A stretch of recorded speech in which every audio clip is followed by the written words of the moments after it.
Nobody since independence has ever played around with the military. The military is a very respected institution in Kenya, and across the world, our Kenyan soldiers are celebrated for being professional. They take care of our borders, they take care of our country.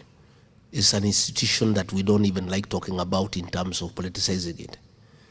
For the first time since independence, our soldiers who have been well taken care of by the state are being told to go and buy their own food. There is no money to feed them.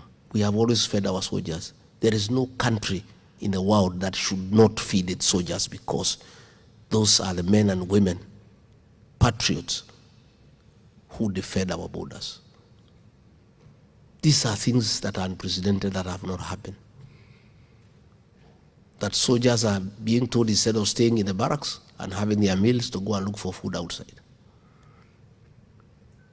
When you look at foreign relations, we have a foreign policy, non-interference with the affairs of other nations. We have interfered with what is happening in Sudan because of conflict of interest. The president is openly supporting a rebel group because he is in business with the rebels of gold. And Kenya is assisting in sending arms to Sudan. Those arms are killing women and children. In the process, Sudan has suspended the importation of our tea as a protest. President is interfering in DRC because he is interested in the business of smuggling gold. Again, Kenya is in a very difficult situation internationally. You find that State House has become a crime scene. It's a center of corruption and bribery. Money meant for education has been diverted from the National Treasury through the National Intelligence Service. It's withdrawn in cash every Friday and given to the president in cash. This is the money he's using to bribe our bishops, our reverends, our pastors, our politicians, our MCAs, and it's the money that Soprano is using to go around the country bribing women and young people for political support.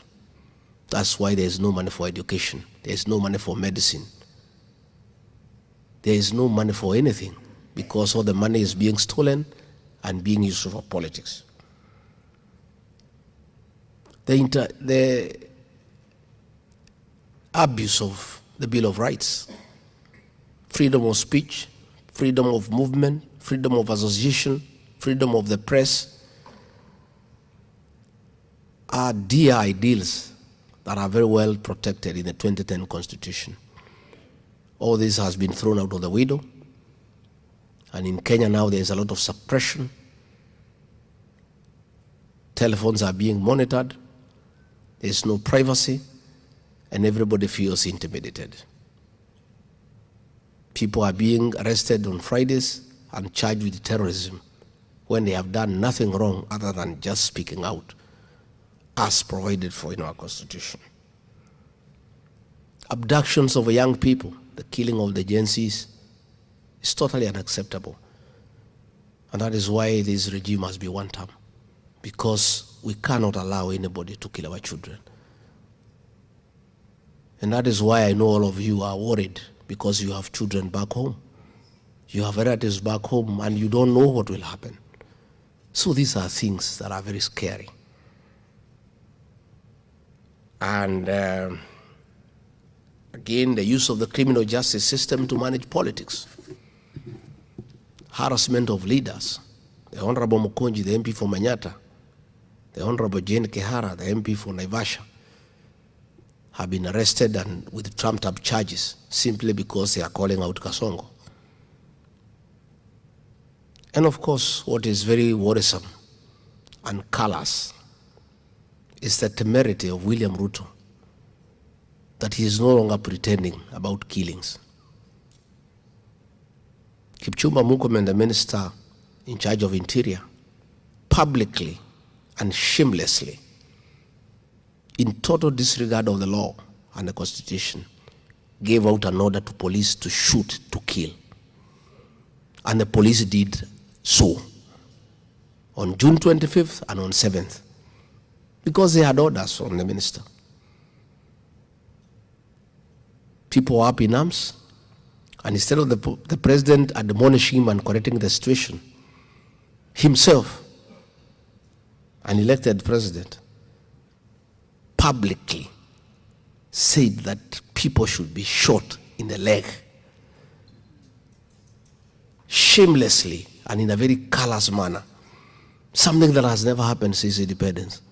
A president who is elected by the people giving orders to police to shoot people in the leg.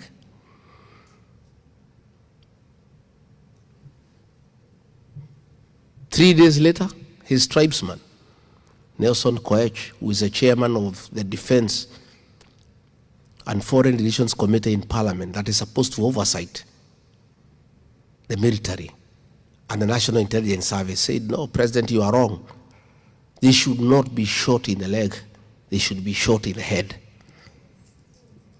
So when you look at the statements by Kipchumba Murkomen, William Ruto, and Nelson Koech on killings of the Kenyan people, you get very worried. You get very worried. And that is why we are saying this situation cannot be allowed to go on forever. I've heard you say you don't want one term, you want half term. I'm sorry, it's not possible. There has to be one term, 24 as it is, because we have a constitution and we want to change government through an election in accordance with the constitution. William Ruto would have wanted us to attempt to change it another way so that he can jail us. That is why when people went to the streets, he was saying it's a coup. Nobody wants to overthrow William Ruto, and nobody will overthrow him. We want to change the government through an election because our constitution says we should have an election every 5 years. So we just have to put up with him. The other day he was saying we should bear with him and give him time. Well, Mr. President, it's very difficult to give you time to continue killing children. You're asking us to give you more time to kill our children, to shoot them in the leg. You're asking us to give you more time to empty our national treasury and divert those funds for politics. But we don't have a choice because Kenya is a constitutional democracy. We just have to persevere for the 2 years, hoping that we'll find something in the national treasury and hoping that you not kill all of us.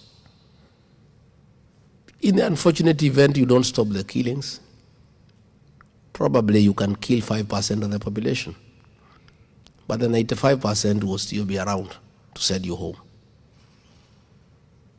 So I want to say, as I now come to the issue of the diaspora, please assist us by talking to your people back home and tell them that they must remain steadfast, they should not be intimidated, and they must be ready to make William Ruto a one-term president. Will you do that?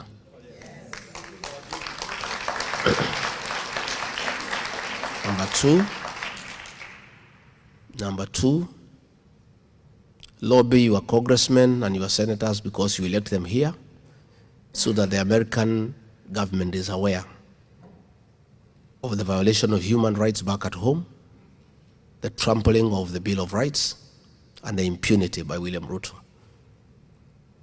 Because America respects democracy, and it's good that the American government knows you have the capacity to lobby your congressmen and women and your senators so that they know what is going on. This movement, we are driving it at home. From here, you can also help us. Our party, DCP, requires resources. Whatever you can contribute is welcome to be put in good use so that we push the agenda for the next 2 years. Even as I'm here, the movement is going on. Today I addressed 4 meetings through phone in Embu, Runyenjes, Manyata, and Nyeri. Yesterday I addressed a meeting in Kwamaiko. Tomorrow or this morning, because of the time difference, there will be meetings in Muranga. Another time there was a meeting in Loitoktok. We need to, our team there is doing a great job. And that shows you this movement is not about Rigiji. It's a Kenyan movement. The one-term thing is going on in my absence. The other day I had seen Duale say that this one-term thing is about Rigiji. I'm not in Kenya, I'm in the States. One term is moving on. It's beyond Rigiji. Even if today somebody persuaded me to try to stop the one-term movement, I will be swallowed by the movement. It's beyond Rigiji. This thing is real and is heavy. Yeah. Yeah.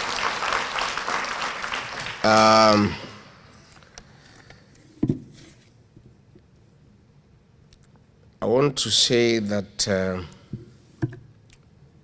great people from the diaspora, you are a very serious partner of our national development.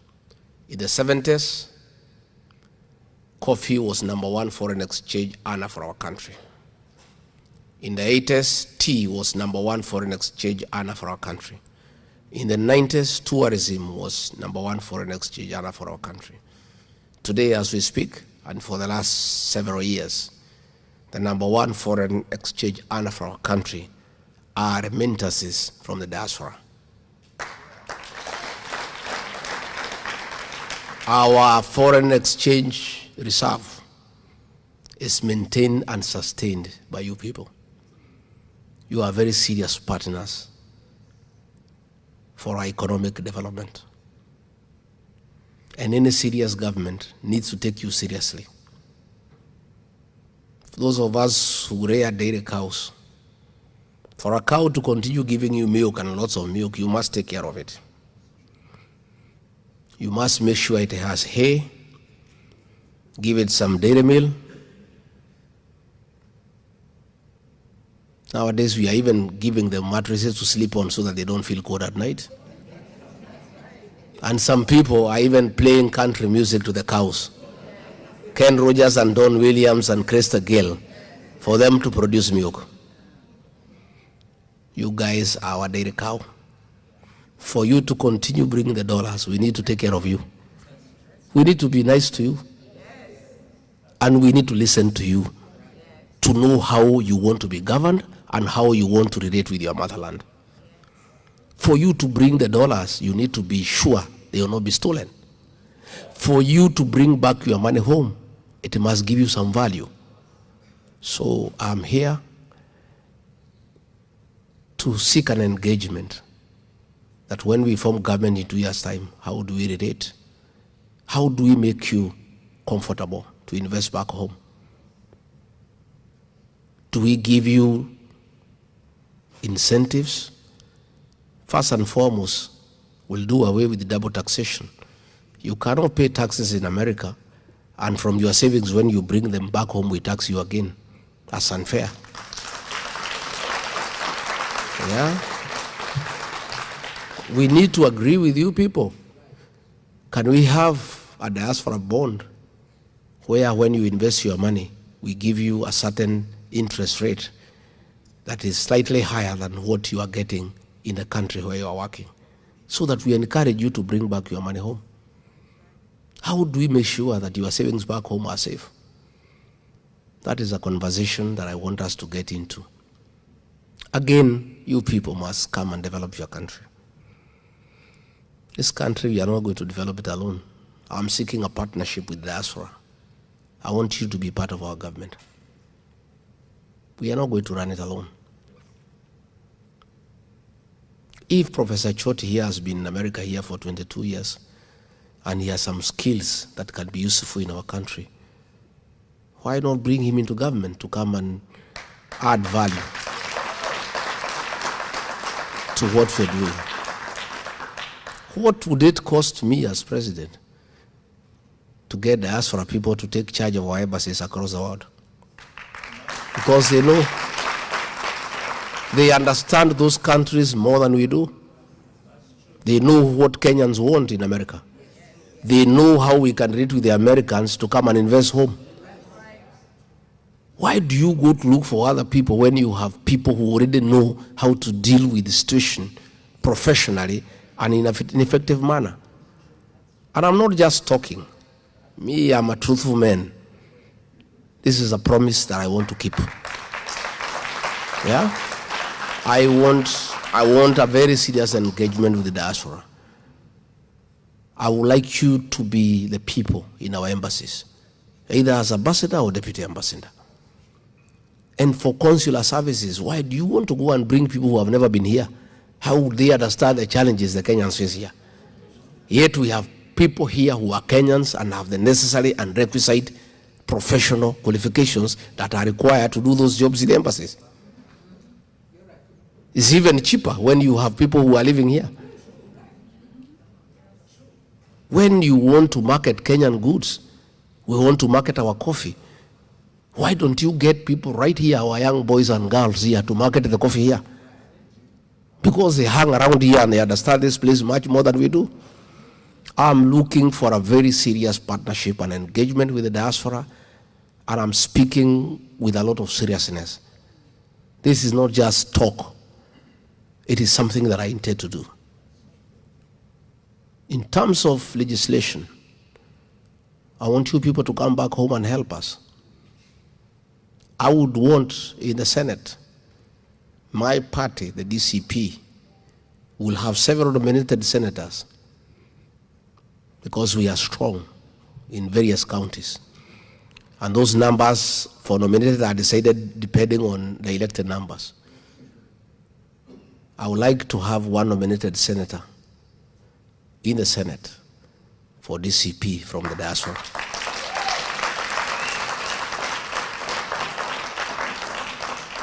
So that you come and enrich our thinking and share with us best practices seen elsewhere.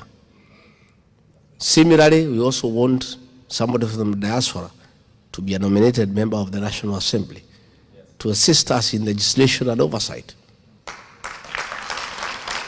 I have seen the success of devolution out here.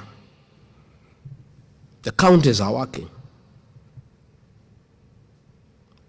I've been here, I think I was in Boston, and we were in a hall like this one, and there was heavy rain, very heavy, for almost an hour.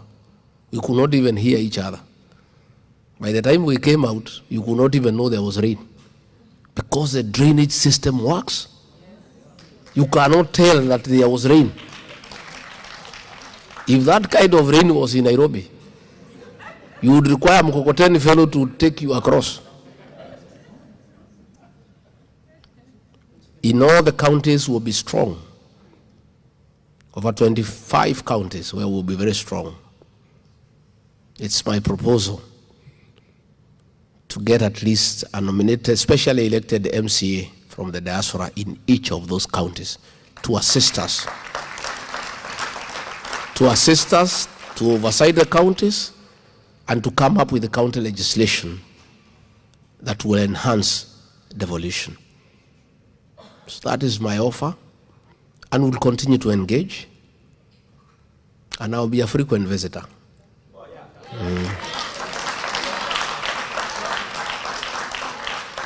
Vile mumenichunga, nitakuja sana. Na musibadilike. Maybe you have just treated me very nicely because it's the first time. Musibadilishe. You can see I'm even looking a little bit more brown. So we'll come and we'll engage in all the states. Nitaenda nyumbani, sukume Kasongo halafu nirudi. Hatutaki tumuache sana, si ndio? Msiniweke hapa sana. Hata leo watu wananiambia wewe sasa usikae sana. Wewe kaa kidogo halafu urudi. Tusukume hii mtu. Hiyo mtu ni kichwa ngumu. Na tukimkubalia second term, atatukalia vibaya. Because the question you must ask yourself is this one, in a very honest manner. If this man is behaving the way he is, killing children, saying people should be shot in the leg, stealing money from the national treasury and using it for politics, talking arrogantly to the people of Kenya, when he still needs their vote, what if he is elected a second time and he doesn't need you? Si mwenyewe atakuja na bunduki atupige risasi mwenyewe? I don't think he'll send the police. I think he'll do it himself. Atakuwa anatembea na bastola, akipata wewe barabara anakupiga mguu. So for Kenya to be our country, for the safety of our children, for the revival of our economy, for the restoration of the education system, for the restoration of the health system, William Ruto must be one term. Tuko hapo? Mimi sitaki nipitishe hapo. That's what I needed to say. I'm willing to take questions, but I want to assure you things will be different. And finally, maybe to assure you, I've heard you say that we must stick together as a team. Let me tell you, we don't have a choice. Anybody who is bribed by Kasongo to leave our team will be hanged alive by the people of Kenya. And that will be the end of his political career. Ukitoka kwa hii team, mimi mwenyewe nikitoka, wa Munyoro nitakosa pahali ya kwenda. My neighbors will skin me alive. I'm telling you, and I know that. Same for Kalonzo, same for Matiang'i, same for Natembea, same for Mother Karua. All of us have a duty to the people of Kenya to stick together as one team. Na tumekubaliana kila mtu atafute kura zake. Mimi natafuta zangu, na mimi natafuta, mimi silali. I am not sleeping, and I have very serious boys and young girls wananitafutia. Mimi natafuta zangu. Kalonzo atafute zake, Matiang'i atafute, Wamalo atafute, Natembea atafute, kila mtu atafute. Then tuketi kwa meza, tusiweke hapo. Tuseme sasa, hii watu yote tumetoka kwa Ruto na Raila, wanataka one term, nani atawaongoza? Who among us can lead them? Then tuulizane maswali. Wewe Kalonzo, sema, how do you do it? Atueleze, tusikize. Wewe Matiang'i, utafanya namna gani? Wewe mother wa sister, namna gani? Natembea hii kazi utaweza? Wewe Eugene, nini? Wewe Rigiji, mimi nijitetee niseme mkinipatia nitakibisa hii mtu kama baisikeli ya kuibiwa.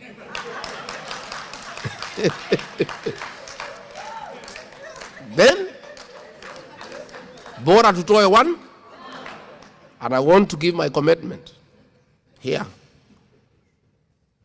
at the Hilton here in the States, that if the formula does not favor me, I will support whoever the formula favors.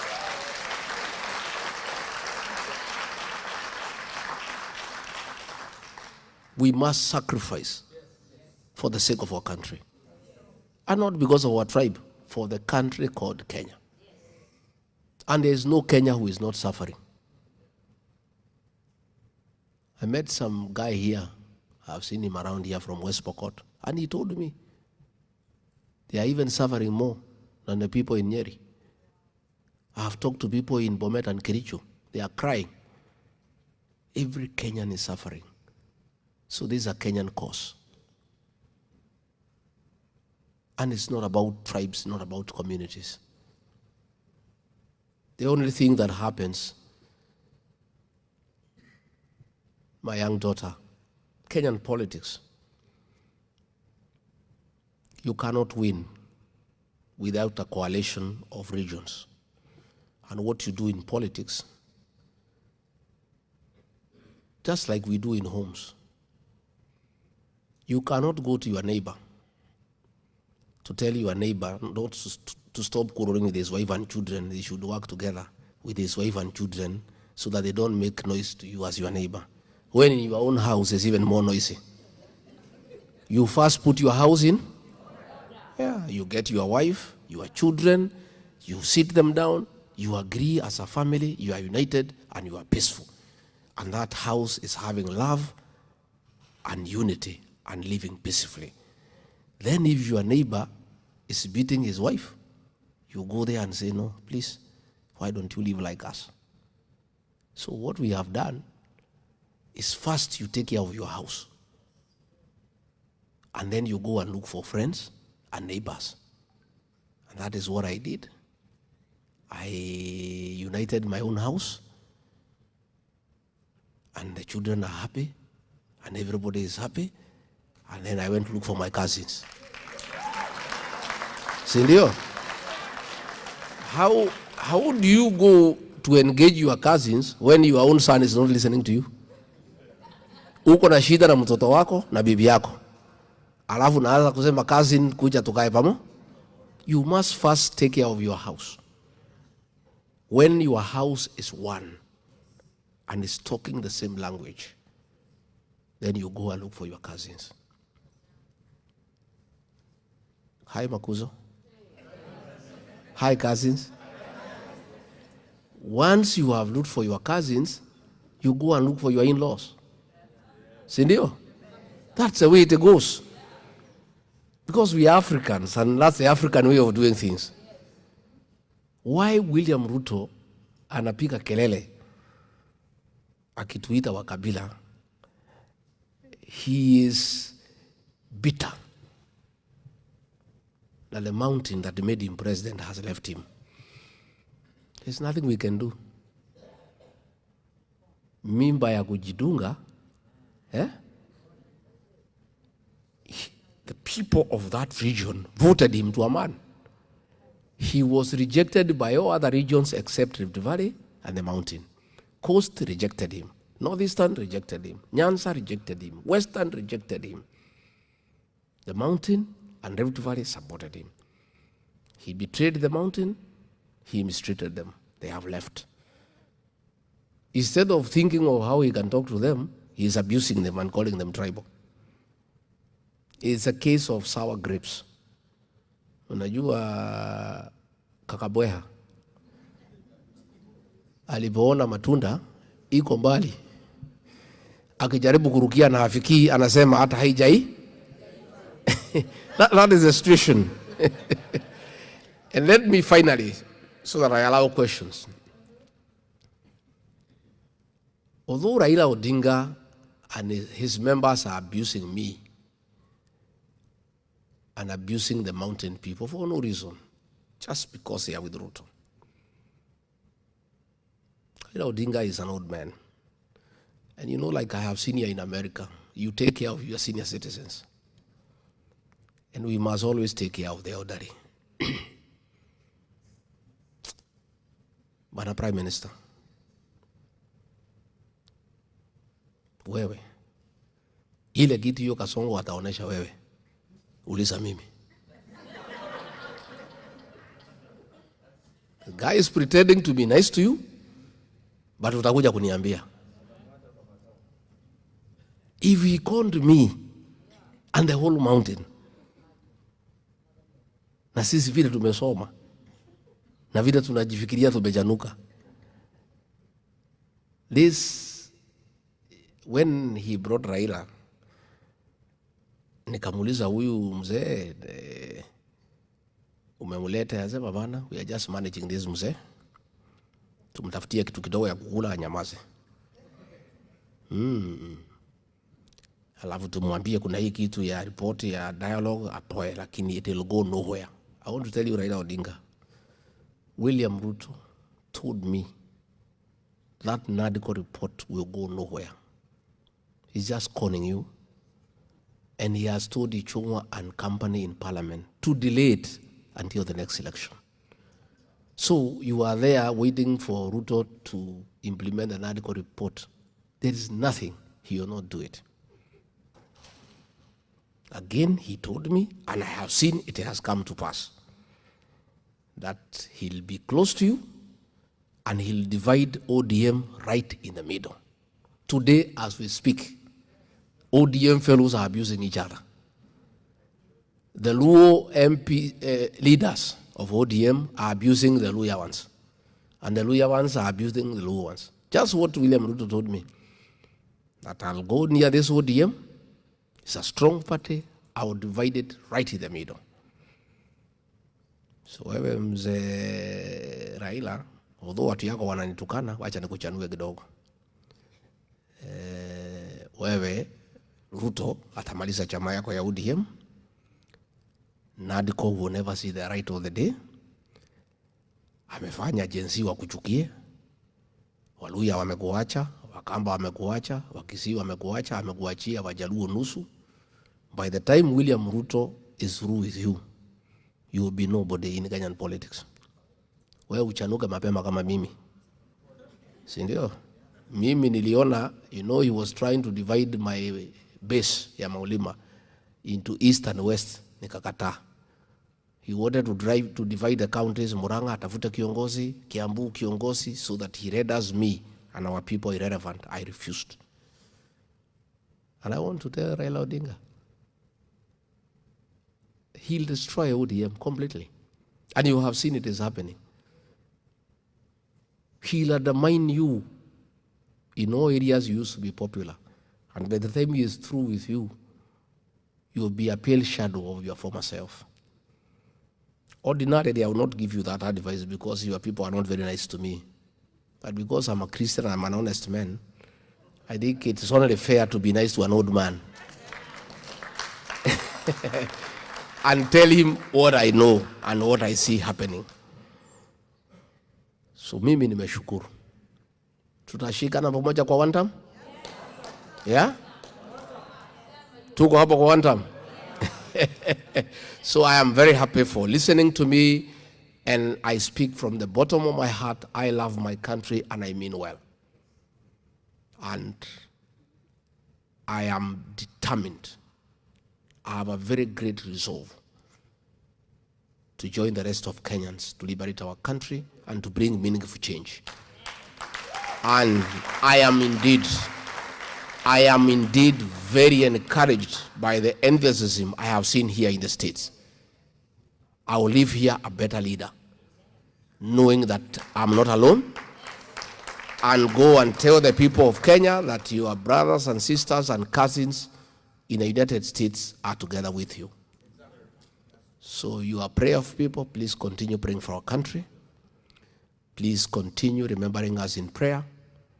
Please continue talking to people back home. Kenya is your country, and you have a responsibility to help us make it a better place to live in. And finally, you guys, when you work here, you must go home and retire. And you want to find a beautiful place, a peaceful place, a place where things are working, where health systems are working, where roads are passable, where there is water and electricity. So let us build this country together. Asanteni sana. Thank you very much.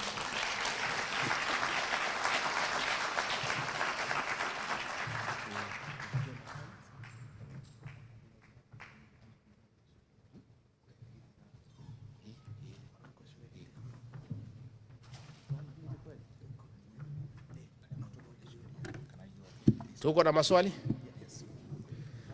Wananiuliza kama waniletee kiti, mimi siwezi kaa. I'm a strong guy. Do you have some questions? Yes, we do have questions. We make it very brief and let it be a question. And on issues that are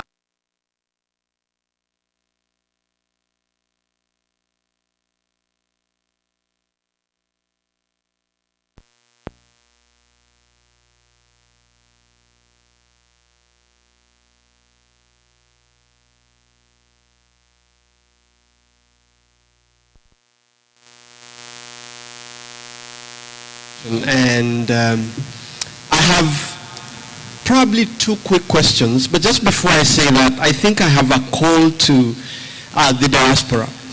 we have a challenge with how we shape the flow of money into our politics. And we have a duty to talk to our people back home that when Rigiji and others are going to seek for positions, look at them and tell our people that there is no individual who loves their country so much that they want to come and spend 20 billion to be a leader. It doesn't happen. Wale muna employ house helps, you know. There is no way a house help is coming to tell you that today I have so much money I want to give you so that you give me the job. It does not make sense. We have a responsibility for that. Number two, like His Excellency has said, those of you who have lived experiences where you have seen systems work, we would encourage you, and I speak both as a journalist and as a Kenyan, we have a duty to encourage many of us as possible to go and seek elective positions so that we can demonstrate to our people that politics can be played in a different way. I challenge all of us to do that. And lastly, so that I ask the question, in 2022, I'm a journalist, like I said, so that's my disclaimer, and indulge me on that. In 2022, only less than 3,000 Kenyans in the diaspora voted. We have to encourage ourselves. And remember, Kenya Kwanza won by a mere 233,000 votes. That tells you that had diaspora in the US stand up to vote, we would have had diaspora swing the vote and give Kenyans a better candidate. We have an opportunity in the next elections. Let me ask my question. Honorable Rigiji, in your speech, you've spoken about a formula, and if it doesn't favor you. Now, it means that within your ranks, you have an idea of a formula. What is that formula, and what is the place of the Kenyan people in defining that formula and making that decision? In other words, how are you going to involve the Kenyan people in making that decision on who becomes the flag bearer? My second and last question. You have quite some influence with members of parliament and other National Assembly, the Senate and the county assemblies. Some of the proposals you're talking about in terms of, for example, increasing polling stations in diaspora, a greater participation of the diaspora people requires some level of legislative input before the next elections. And knowing William Ruto, he will block every attempt to legislate and make policy changes that would make it impossible for him to hold on to power. How do you intend to navigate that space, considering that you know William Ruto more than all of us in this room? I would have more, and I know we'll have an opportunity to engage with you. I leave it at that for now. Thank you. Now, guys, because of time, and there are so many who have questions, can we make our questions very brief so that also His Excellency can have time to answer? Okay, first I will start by introducing myself. My name is Evangeline Kirigwa. I founded the Diaspora Initiative for Civic Engagement a few years back. And for anyone needing information on how to engage, you can reach out to me. So my few questions, the first thing, Honorable Your Excellency Rigiji, it's nice to meet you. Thank you for being so engaged, so vivacious. We're following things with a lot of interest, and I'm glad to meet you today. So I have a few things to bring up. The first thing is when we fly to Kenya, when we land in Jomo Kenyatta, we are checked in, it's still a shed. It was meant to be temporary housing a few years back. It's almost 10 years, we are still being housed in migrations within a tent. It's a shame. My other issue is that I was brought up on coffee money. My school fees was paid on coffee money. Now, because coffee a skill to punish the people of the mountain, and my family is a victim of that, how are you going to revive this very important industry? And the other thing is a few things that need to be addressed in government. I have several issues. I have a document I've prepared. It's been over several years. I've not been able to present to the right person. I'll be willing to present it to you and receive your feedback. I don't know if you have a note taker present, but I would want to engage with that person and follow up because we need this. This economy needs to be built up. We need proper salaries for doctors, police, teachers, nurses, people who are in very, very important sections of our country. For the welfare of the nation, these people need to be supported. Without even alluding to SHA and all the others, these things need to be addressed. And I'm really interested in hearing. Again, I'm saying if you have a note taker present in this meeting, I would like that person to reach out to me, and I will give my phone number. It's 240-418-1736. Note taker, 240-418.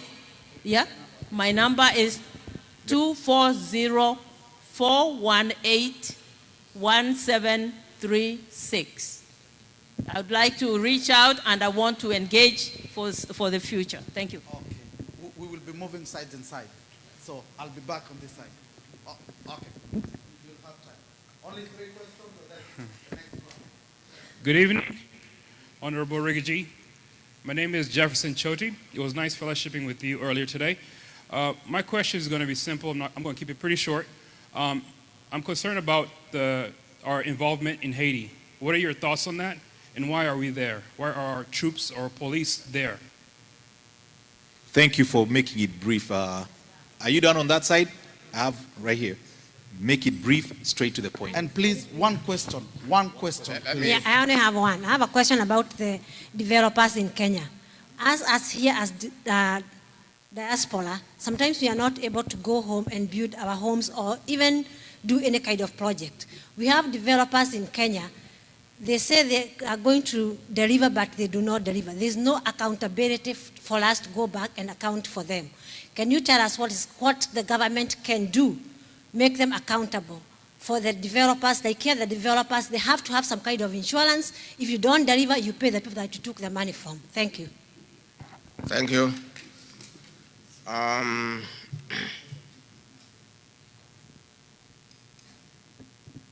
Yes, it's true.